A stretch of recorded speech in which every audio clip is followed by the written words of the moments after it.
పుష్ప 2 సినిమాలో విషయం తెలిసిందే మనకి.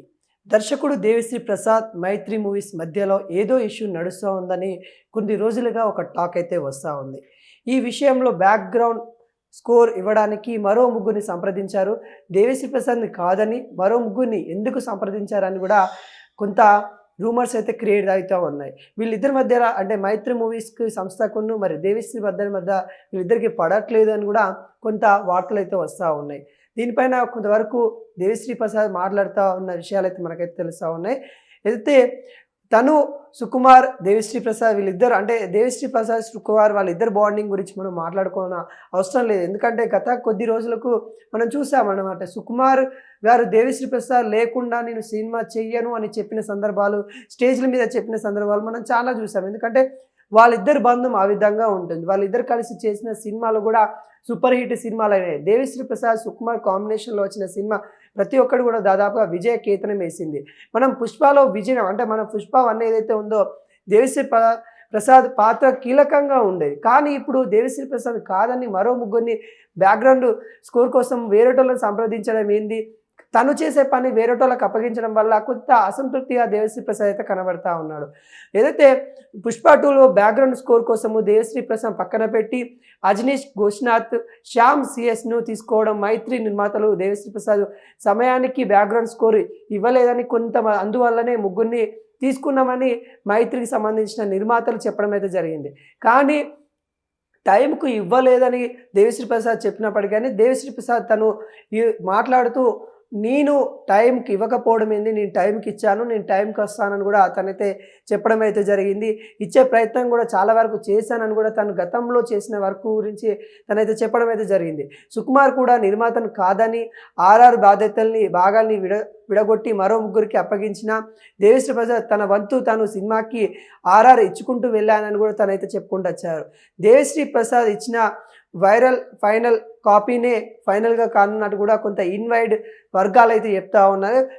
అతనిచ్చిన ఏదైతే గతంలో ఇచ్చినదే ఫైనల్ అయ్యే ఛాన్సెస్ అయితే కనబడతా ఉంది. అదేవిధంగా రాక్ స్టార్ని కాదని వేరే వాళ్ళపైన తీసుకొని ఇలా ఇవ్వడం కొంతవరకు అయితే దేవిశ్రీ ప్రసాద్ గారు అయితే కొంత అసంతృప్తి అయితే చెప్తా ఉన్నారు. నిన్న ఏదైతే చెన్నైలో జరిగిన ఈవెంట్లో పక్కన కనిపించినప్పటికీ కూడా దేవిశ్రీ ప్రసాద్ ఫంక్షన్కి కాస్త లేటు వచ్చారని కూడా విషయాన్ని నిర్మాత నవీన్ దేవిని అడిగారు.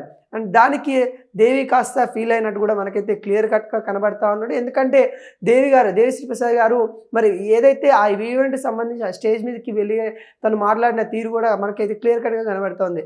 ఏదైతే నేను లేటుగా రాలేదు, టైంకే వచ్చాను అని ఐఎమ్ ఆన్ టైం అని కూడా తనైతే చెప్పడం అయితే జరిగింది. ఎందుకంటే నిర్మాత గారు తను ఏదైతే మైత్రికి సంబంధించిన నిర్మాత గారు అయితే దేవిశ్రీ గారిని మీరు రాంగ్ టైంలో వచ్చారని అడగడం వల్ల ఇలాంటి విషయాలు మన స్టేజ్ కూడా మీద ఒకసారి అయితే మాట్లాడుకుందాం, జోక్గానే ఉంటుందని కూడా తనైతే కొంత జోక్గా మాట్లాడినప్పటికీ కూడా కొంత మనసులో అంతర్గతం అయితే మరి తను ఫీల్ అవుతున్నాడు. దేవిశ్రీ ప్రసాద్ ఫీల్ అవుతున్న సంఘర్షణ కనబడతా ఉంది. ఎందుకంటే దేవిశ్రీ ప్రసాద్ తను చేస్తున్న బ్యాక్‌గ్రౌండ్ స్కోర్ ఏదైతే ఉందో దాన్ని కాదని వేరే వాళ్ళకి ఇవ్వడం అక్కడ దేవిశ్రీ ప్రసాద్కు ఫస్ట్ నచ్చని ముచ్చట.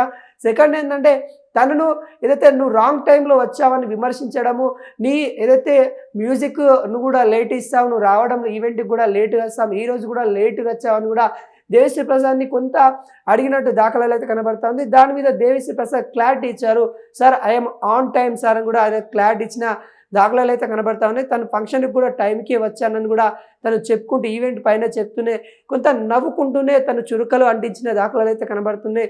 లేటుగా కావడానికి కారణం కూడా తను చెప్పాడంటే తను లేటుగా వచ్చినప్పుడు కూడా దానికి సంబంధించిన ఏవైతే క్రెడిట్ కార్డు ఎవరు ఇవ్వలేదని తీసుకోవాల్సిన పరిస్థితి వచ్చింది. పేమెంట్ అయినా ఏదైతే పేమెంట్ గురించి ఏదైతే తనకు సంబంధించిన పేమెంట్లు ఏవైతే వాటి గురించి చెప్తూ లేట్ అయింది అని కామెంట్ చేస్తూనే బ్యాక్‌గ్రౌండ్ స్కోర్ కూడా విషయంలో కూడా మీరు ఈ విధంగానే తమతో చేశారు, నన్ను కాదని వేరే ముగ్గురికి ఇచ్చకుండా అంటే నేను చేసే పని ఏదైతే ఉంటుందో వేరే వాళ్ళని మీరు సంప్రదించారు అని తను కొంత అసంతృప్తి మన దేవిశ్రీ ప్రసాద్ చేసినట్టు కూడా తెలుస్తూ ఉంది. దాని మీద మనకు తెలుసు నిజంగా ఏదంటే మనం చేయాల్సిన పని వేరే వాళ్ళు చేస్తే కూడా కొంత మనం ఇబ్బందిగా ఫీల్ అవుతాము. ఆ ఇబ్బంది అనేది దేవిశ్రీ ప్రసాద్ దానిలో ఖచ్చితంగా కనబడతా ఉంది. అదేవిధంగా నిర్మాత శంకర్ ఉద్దేశించి మాట్లాడాడు. ఈ మాటలన్నీ దేవిశ్రీ ప్రసాద్ నేను వేదికపై ఎక్కువ సమయం అంటే తను వేదికపైన వెళ్ళినప్పుడు క్లియర్ కట్‌గా చెప్పాడన్నమాట.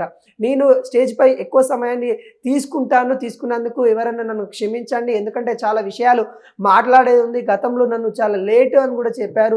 రాంగ్ టైంలో వచ్చావని చెప్పారు. లేట్‌గా మ్యూజిక్ ఇచ్చావని చెప్పారు. చాలా విషయాలని చెప్పారు. కానీ నాకు ఇచ్చిన బాధ్యతని సరైన టైంలో చేపడతా ఉన్నాను. కానీ దానివల్ల కొన్ని ఇష్యూల వల్ల కొంత లేట్ అయినప్పటికీ కానీ దాన్ని ఏదైతే మనకి ఫీడ్ అంటే మనకి వచ్చేది అవుట్‌పుట్ అనేది చాలా బాగుండాలి కాబట్టి ఖచ్చితంగా కొంత లేట్ అయినప్పటికీ కూడా నా వ్యక్తిగతంగా తను అడిగి ఇంత ఉండదు. అంటే వేరే వ్యక్తిగతంగా అడిగితే బాగుంటుండే. కానీ తను ఏదైతే నేను చేసే వృత్తిపరంగా అడిగాడు కాబట్టి కొద్దిగా ఇబ్బందిగా ఫీల్ అవుతా ఉన్నాను అన్నట్టు కూడా నిన్న దేవిశ్రీ ప్రసాద్ అయితే చెప్పడం అయితే జరిగింది. అదేవిధంగా బన్నీ సుకుమార్ పేర్లు తీసుకురాకుండా ప్రొడ్యూసర్‌కే తాను ఆన్ టైమ్ అని చెప్పడము చర్చనీయంగా జరుగుతూ ఉంది. అంటే ఇక్కడ ప్రొడ్యూసరు చేసిన మిస్టేక్ ఏవైతే ఉన్నాయో దేవిశ్రీ ప్రసాద్ గారిని అడగడము, ఏమని మీరు లేటుగా వచ్చారని అడగడం వల్ల దేవిశ్రీ ప్రసాద్ సార్ నేను ఆన్ టైంకే వచ్చాను. కాకుంటే మధ్యలో మనకు సంబంధించిన సినిమాకి సంబంధించిన వర్క్ మీరే ఇక్కడ అప్పచెప్పడం వల్ల ఏదైతే వెళ్ళి రావడానికి కొంత టైం పడిందని కూడా